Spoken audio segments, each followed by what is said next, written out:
সমূহ অসমবাসী ৰাইজলে যি দীপাৱলীৰ পোহৰ উৎসৱ আমি শুভকামনা জনাইছোঁ। আৰু আমাৰ এই পোহৰ উৎসৱটোৱে আমাৰ কাৰণে এটা ডাঙৰ সাহস আহিছে, যাতে যি কাৰণে আমি আতচবাজি বন্ধ কৰাৰ ক্ষেত্ৰত আজি চৰকাৰে হওক বা প্ৰশাসনে হওক বা বিভিন্ন দল সংগঠন বা ৰাইজে এটা কথাই কৈছে যে আমাক সেই উৎসৱটো নালাগে, যিটো উৎসৱত আমি ফূৰ্তিৰ ৰং তামাচা থাকিব। আমাক উৎসৱ লাগে চাকি বন্তি জ্বলাই আমি যি নীতি নিয়মৰ মাজে কৰিব লাগে সেইটো লাগে। আৰু সেই চাকি গছৰ তলত আমি প্ৰাৰ্থনা কৰিম, যিহেতু আমাৰ হিয়াৰ আমঠু জুবিন দা আজি আমাৰ মাজত নাই। সকলো ৰাইজে ইয়াৰ পৰা অনুভৱ কৰিছোঁ, তেওঁ হেৰুৱাই আমি কি হেৰুৱালোঁ আকৌ সেইটো কথা ক'বলগীয়া নাই।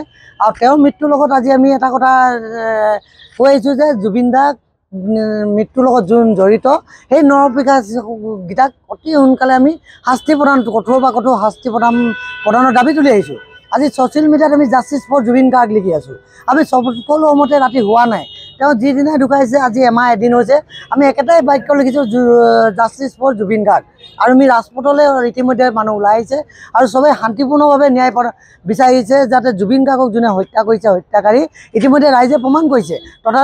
তথাপিও প্ৰশাসনৰ ওপৰত আস্থা বিশ্বাস আছে বা আছিলে, এতিয়াও আছে। আমি আশা ৰাখিম যি ন্যায় প্ৰশাসনে উদ্যোগ লৈছে বা কৰিছে, অতি শীঘ্ৰে এটা ৰিজাল্ট দিয়ক সোনকালে, নহ'লে অসমৰ ৰাইজ জ্বলিছে আৰু লাহে লাহে জুইকুৰা ভয়ানক ৰূপত বাঢ়ি আহিছে। মই এটাই কথাই ক'ম যে ভোটা কুকুৰকো যদি কোনোবাই কামুৰিবলৈ জোকাই থাকে, সি এদিন কামুৰিব, সি কামুৰিবই। অসমৰ ৰাইজ সকলো জ্ঞানী হয়, বুদ্ধিয়ক হয়, টেঙৰ হয় আৰু দয়ালু হয়, মৰমীয়াল হয়। যদি তেওঁলোকক খং যদি চাবলৈ বিচাৰে, কোনোবা চৰকাৰ প্ৰশাসনে যদি বাৰে বাৰে যদি ময়ো জুবিন বুলি ক'বলৈ যায়, জুবিন এজনে আছিলে, আজি ভগৱান হৈছে, ভগৱান তেওঁ থাকিব। আৰু আমি লৈছোঁ তেওঁক হৃদয়ত, আমি কোনোদিনে তেওঁক মৰিবলৈ নিদিওঁ আমাৰ মুখৰ পৰা। কিন্তু আতচবাজি যোনে ফুটাবলৈ আহিছে, বিকিবলৈ আহিছে, আজি ইয়াৰ পৰা আমি সকীয়াই দিছোঁ।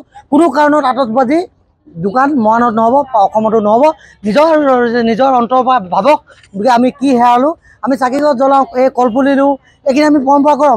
কালি কাতিব হৈছে, আমি বন্তি জ্বলাইছোঁ যি নীতি নিয়মৰ মাজত, তাৰ মাজতো আমি এটাই জাষ্টিছ ফৰ জুবিন দা লিখিবলৈ বাধ্য হৈছোঁ।